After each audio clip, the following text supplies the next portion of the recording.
Good morning, ninjas. Welcome to Princess Ninja and Keto. Welcome to another daily vlog.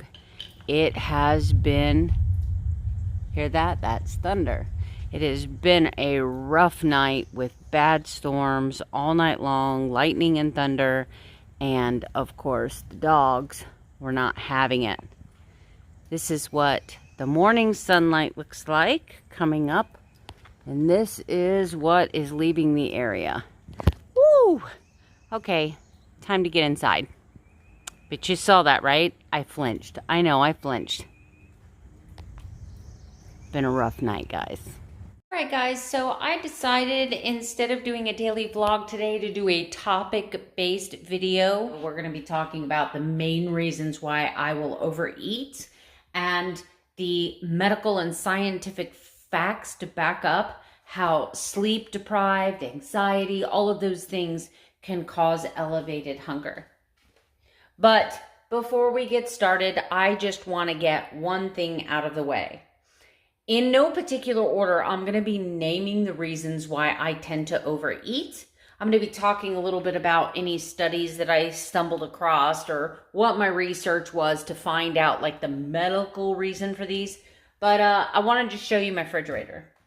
So one of the biggest reasons that I would believe a lot of people would fail and what makes keto a very hard lifestyle for some is living with people who are not keto. Now let's take a look. Pineapple, one of my favorite fruits in the entire planet between pineapples and apples. My husband loves fresh fruit, and my husband is not metabolically damaged to the point where he has to do keto for weight loss. He can just do low carb, 100 carbs or less a day, and still lose 20 pounds in 3 months. How do I know that? Because he went low carb for 3 months and actually lost 50 pounds. Sorry, I said 20. My husband also has treats like this in the refrigerator. He also has fruits like this, which are my favorite, or used to be my favorite. Now, with that being said, he does keep things like strawberries, but I have found through experimentation that foods like that don't work for me. Having strawberries and blueberries, even though they're supposed to be very low carb, doesn't work for me.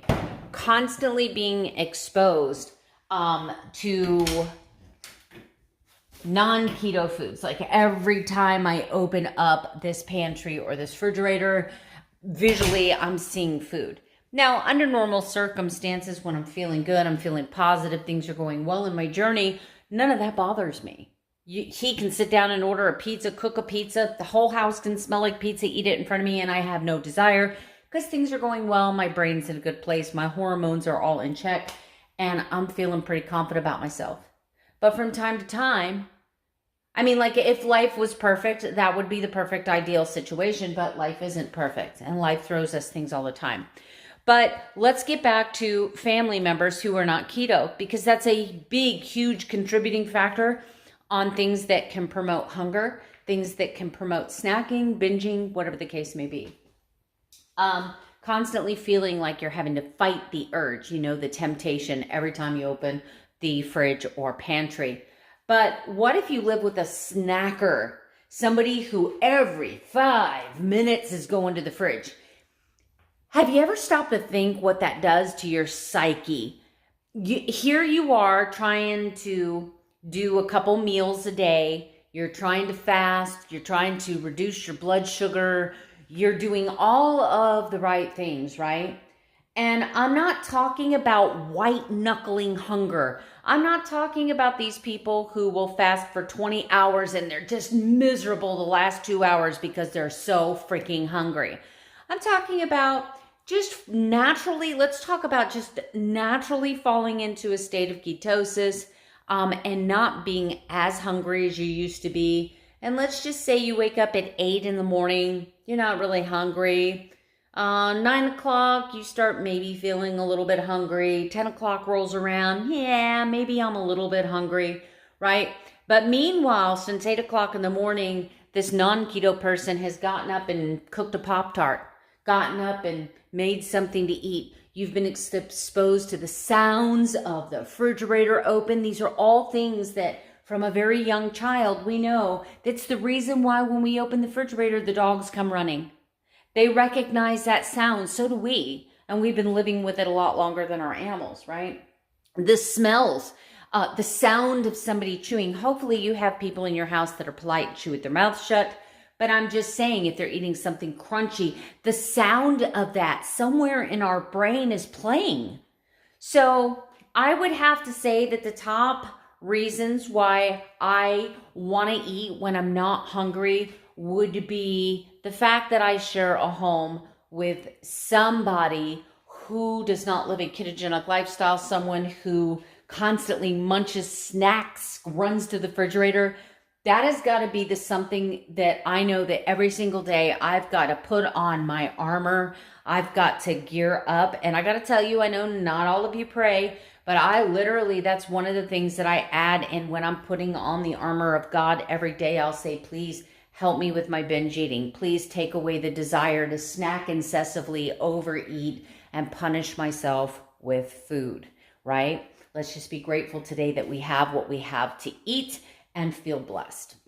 But on a day when I'm not feeling good, on a day when I'm stressed about a bill, on a day where maybe a friend or a family member has said something to me that hurt my feelings or upset me, that constant barrage of refrigerator open, refrigerator open, refrigerator open, a bag opening, snacking going on, the smells of food, your resolve can be weakened. So in the comments below, I want this to be an added value video. I want all of you out there who are living ketogenically, living low carb, that live with someone who is not, give me your best tips and tricks so that somebody brand new to keto, maybe in our situation, finds this video and can read through all of the comments and all of the excellent suggestions, because not all of us are going to come up with the same thing. Me, guys, honestly, that was a trigger when I first started keto, but I think I've been living ketogenically long enough that the only time I have to be aware, and that's going to be my tip, you just have to be aware and acknowledge that these things are happening around you, and you have to keep your brain in the right place. But all of my wonderful Ninja Nation's going to comment below on how things like I have my own drawer in that refrigerator where just my foods are, and that helps me to bypass all the other stuff. I know that when I open that refrigerator door, I'm going to one place in the refrigerator. That way, I'm not tempted to grab everything else on the way. I'm focused on that one drawer. So that's my one tip, but everybody below comment to see what your tips are and suggestions, comments. Okay, so moving right along, and in the same kind of topic is boredom. Being bored. So basically, when you're sitting on the couch watching a movie, now you have that non-keto person next to you munching just constantly. So now you're being exposed to all of number one, and everybody below has given you great comments on how to deal with that, but now you're bored. You're watching a movie. You're sitting there next to this person who's with all the foods in your face, right? They're not in your face, but that's how it feels. I'm being very, very over the top dramatic because that's how it feels. Like when somebody is next to you eating and you're trying not to snack and I'm not talking about starving yourself. I'm talking about maybe you had dinner 3 hours ago. Maybe it's an hour before bedtime. Maybe your goal for the month is not snacking, but you've got this person over here with all the food, right? That they've just opened the refrigerator 8 times and taken dishes, all of the noise, the sounds, the smells of food going on, and your brain is sitting there now focused on what they're doing. You're just bored. My friend, my one piece of advice, you're bored. Under any of the circumstances I just mentioned, I have picked up a hobby. I literally will go get my ukulele. When my husband is sitting there rah, rah, rah, with all the food and all the smells, and this is his 16th trip to the refrigerator in the last hour, and I'm dying. I'm like, oh my gosh, I want to eat, but I know I'm not hungry. I know, and I've identified I want to eat because I'm bored, or I want to eat because he's eating, right? I'll go grab my ukulele and I'll just lightly play, or I'll look at some sheet music, or I'll go to the computer, I'll download some sheet music, or, you know, I will find something. I will get out a video game on my phone. I will read through YouTube comments. I'll do something to occupy my brain. So distraction when you are bored. And everyone below, comment on what your best technique is for fighting off hunger and snacking when you're bored. Okay, this is not the last one, but this is a big subject. This is being tired, being sleep deprived. I'm not talking about just one night because, well, we all know that it'll definitely change my scale. I mean, my scale has changed 2.2 pounds just in the last 3 days, with me only having 3 nights of off sleep, broken sleep, not very well restful recovery sleep. But I'm talking about someone who maybe works a swing shift where for 2 weeks they're working mornings, and then for 2 weeks they're working nights, and then for 2 weeks they're working midnights. You know, someone like that constant has disruption in circadian rhythm can oftentimes be sleep deprived because their body is just not letting them get restful sleep. Someone with a newborn infant being woke up every couple hours on the hour. Someone caring for an elderly parent that may have to check on them several times through the night.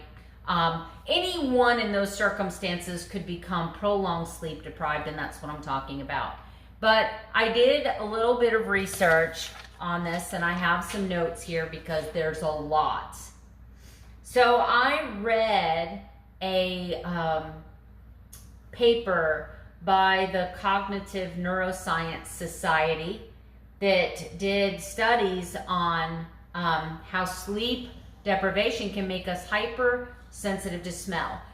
But the lack of sleep can actually make us hypersensitive to those things, right? Which makes it even harder to take a normal situation where you're bored, or just sitting around with somebody who's constantly eating, but now you're sleep deprived and your sense of smell has been heightened. So now it makes it even more intense when that snacker comes around, right? NPR.org was talking about how disruptions in circadian rhythm can affect all your satiety hormones. Satiety being how much food that you need to actually feel satisfied, to feel full, right? So it can throw those hormones off. So let's say that normally you can eat 1 measured cup of scrambled eggs and you could be full for 3 or 4 hours, totally satisfied. You feel like your hunger needs have been met. Maybe when you're overtired, now it takes 2 cups of those eggs, and maybe instead of being full for 3 hours, maybe you're only feeling satisfied for about 2. Sorry guys, that was a lot of words and not enough caffeine. This study that NPR.org did also found that an increased lipid called endocannabinoid intensifies pleasure when eating. This is the same cannabinoid found in marijuana. Well, it's not the same. It's the same process that when some people, they smoke marijuana. I heard from a friend, get the munchies, right? It's the same type of pleasure when eating. So they found that people that were in long-term sleep deprived states had an increased level of this lipid called endocannabinoid, which so that same, once again, that same hard-boiled egg that you'd be like, hey, this is an egg, it's an egg, right? Would be like, oh my gosh, this egg tastes so good, you know? Just say, heard it from a friend who, heard it from a friend who, heard it from another, you were messing around. All right. No, that was different. That was different. That was a song. That was a song. Okay. The cannabinoid known as 2-AG is altered by prolonged lack of sleep. So the next article I read was by the Chicago Medical Center and sleepfoundation.org. Dr. John DiBanto did a full study on the impact of sleep deprived, and the hormones leptin and ghrelin. Leptin being a hormone that allows you to feel full. So that one hard-boiled egg, okay, yeah, I'm not hungry anymore. I'll just eat this one hard-boiled egg till dinner's ready, right? Whereas if you're not producing enough leptin, or the receptors that receive that hormone leptin that tell you you're full are not working properly, so you eat one egg going, I need something to tie me over for a couple hours till dinner's ready. That one egg doesn't do it. You eat the second egg, you eat the third egg, and then 20 minutes later you're like, oh my gosh, I'm so full, right? It's because your body had a delayed response to the hormone leptin, which was trying to tell you you're full, but now you're sleep deprived, so your body's not listening to leptin, much like teenagers don't listen to their parents. They're just being unruly teenagers. All right, ghrelin is a hunger hormone. Ghrelin is actually a hunger hormone. So when you are sleep deprived for long periods of time, your body begins producing a hormone that makes you think you're hungry when you're really not hungry. But as I was doing all of this research, I also found from the Cleveland Clinic that it says that long-term sleep deprived people can cause heart attack, heart arrhythmia, stroke, depression, lower sex drive, a low immune system, and diabetes. That's pretty crazy that not getting enough restful sleep can do that. Your body's not recovering. Your body is just not recovering. So if you are new to keto, low carb living, and you are not sleeping well, you maybe have a new baby, maybe you're taking care of a parent, whatever it is, you're getting broken, unrestful sleep, then that could possibly be a reason why you might be stalled, or you might be having hunger, and you hear all of these keto people out there going, yep, I ate a hard-boiled egg, that's all I ate today because I'm not hungry anymore. I never have personally experienced that, but I hear it all the time. Don't be afraid of eating. There is a list of foods out there, Dr. Westman, White Coat video, page 4, or buy the book, End Your Carb Confusion, which gives you a list of foods for phase 1, which if you're new, that's the phase that you're going to be in if you have quite a bit of weight to lose. And it tells you, eat this, eat this, eat this. This is what you're allowed to eat. It gives you a list. The list is pretty extensive. This is the list. Look at all the foods on this list. There's a lot of foods on this list. But because there's a copyright, I can't send you that list of foods. You have to go to Adapt Your Life. I think Go Keto with Casey has that list. So if you go to YouTube and search Go Keto with Casey, if you message her, she'll tell you how to get the list from her, but it is copyright protected. So I want to respect that because Dr. Westman's awesome. I love Adapt, and I would never want to step on their toes. Okay, so moving right along. The other things that can be triggers or cause me to eat disproportionately for the amount of hunger. Like right now I'm feeling a little bit of hunger, but you know what? I got this coffee here. It's got a pinch of salt in it, a splash of cream. And when I say splash, I measure 2 tablespoons of Keto Super Creamer. This tie me over. I don't like it. It's like I'm aware that I haven't eaten anything in about 10 hours, but I'm not like hangry. I'm not like ready to go kill somebody to get food, right? I'm like, okay, this will tie me over for a little bit. All right, so the other thing can be emotional eating.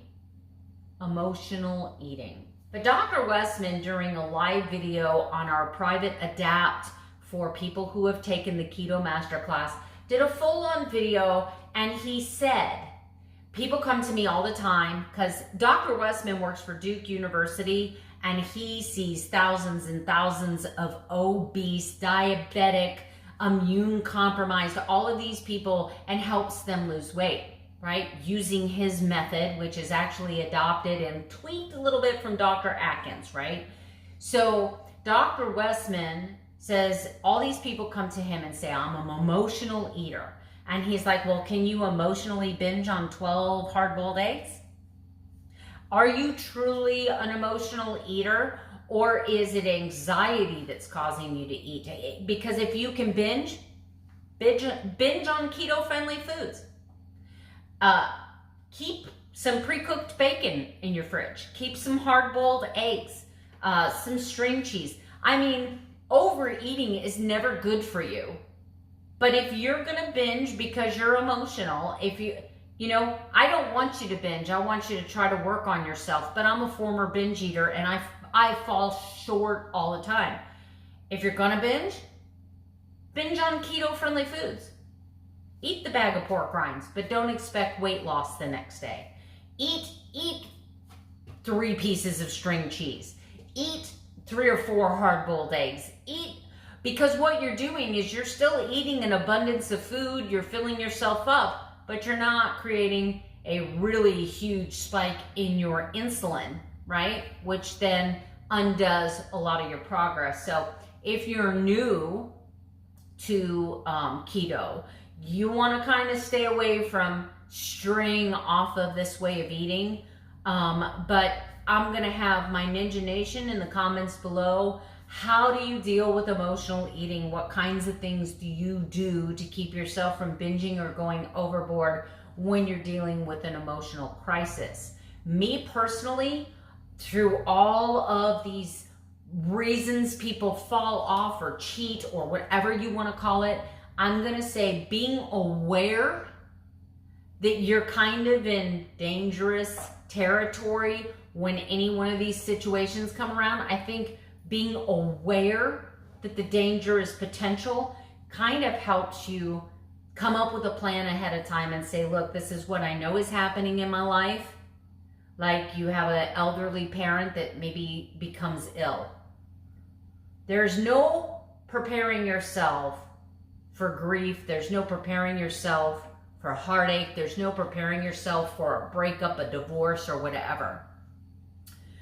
But being aware of self-destructive behavior, binge eating behavior, and a potential to lose your desire to continue pursuing this lifestyle is, I think, is primary, right? But all of my Ninja Nation below is going to comment below and let you know what they do when they're in an emotional situation to try to minimize the damage. Guys, it doesn't have to be perfect. How do you minimize the damage? Is there something you tell yourself? Do you allow yourself so many days of whatever, and then you promise yourself on this day you're going to get back, and then what do you do to get back, right? That's important. You got to have a plan. So for me, guys, if I'm going to fail on my plan, and I hate to use the word fail, right? Because that is such a consequential word. I'm going to say, if I'm going to slip, if I'm going to backslide, if I'm going to overeat, if I'm going to binge, it's going to be a direct result of being bored, being super anxious or emotional, being overtired, or dealing with some major stressor in my life, in combination with possibly living with someone that is not living this lifestyle and constantly being exposed to those types of foods. Okay, if everyone in your home is following a ketogenic and low carb protocol and you have minimal exposure to all of that, then you are lucky. Come up with a plan. Have a plan. Let's say that next week you know you're babysitting your sister's, your niece and nephew. And let's say you're totally prepared that you're going to theme parks, you're going to do this, you're going to do that. You're going on vacation, you're going to be overtired, you're going to be very active. You've got to be aware of your surroundings and kind of come up with a plan ahead of time. But the one thing that I want to stress more than anything else, throughout my 3 years and 2 months living this lifestyle, I have backslid, I have fallen down, I have self-sabotaged, I have gone off the deep end, if you will, nutritionally. But you know where my biggest success is? That no matter how many times I have fallen down, I get back up. And I just move along. And then as I move along in my journey, I keep notes like this stored here. And I'm very aware that for the last 3 days I've had horrible sleep. I know that I'm overtired. And so part of me walks around almost militant-like going, Melanie, stay focused, stay focused. Literally all day long, I'm telling myself, anytime I want to go to the fridge, stay focused. When was the last time you ate? Are you really hungry? Could you hold off for another half hour, 45 minutes? And then when I do eat, I make the strictest choices possible, because I know that while my resolve might be strong right there at that moment that I'm making my breakfast, what happens if I slip up at lunch, right? We want to minimize damage, and then I have a plan in place. You know what that plan is? And Joni from Keto Diamond says this all the time. Make your next meal keto. That's damage control, right? Forgive yourself, brush yourself off, get up, and move forward. All right, guys, this is going to be a super long video today, so this is probably going to be your only video today, but thank you very much. And for all of you who participate and leave comments below and leave tips and tricks for all those people that are brand new to keto, anyone who leaves their tips and tricks in the comments below and types the word contest, I'm going to put your name in a drawing for a prize. Most of us at some point will backslide, will make a mistake, unknowingly or knowingly, and I want to encourage people that no matter how far you've backslid, you can come back. You have a place here. You have a place here in Ninja Nation, and you have everyone in the comments below cheering you on. Let me know how you're doing. I'll see you tomorrow with another daily vlog. Good night. Sleep tight. Don't let the bed bugs bite.